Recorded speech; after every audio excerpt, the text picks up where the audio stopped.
We had just joined First Baptist, and John Pisano had invited us to a dinner for new members, and at that point he was introducing us to 2 by 2, so many will remember that, where we were asked to double tithe for 2 years for the building program and for programs. The pastor asked us to make a commitment, and that very day, I had lost my job.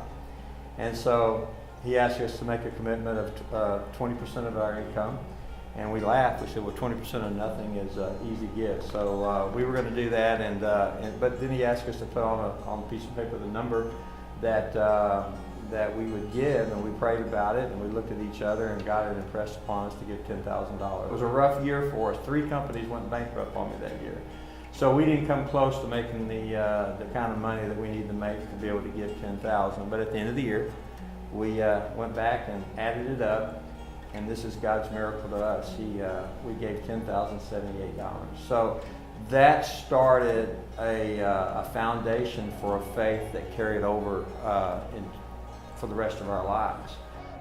When I think back on the evening that Brother John asked us to write down a number, and it was beyond what we could even have thought that what we could do. And as we were giving that year, we didn't have an amount to give. We had just committed to give 20%. We just became faithful to do exactly what God had said to do. The amount that we gave was never the same. The point was we continued to give.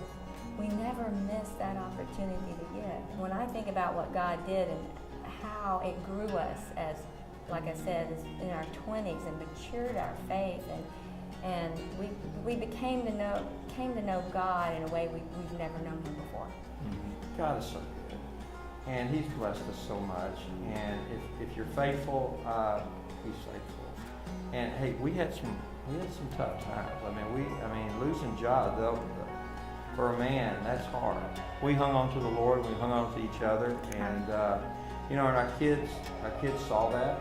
And they grew up with it. In fact, I talked to my son this morning, and he was talking about the giving campaign that he's in with his church in Dallas.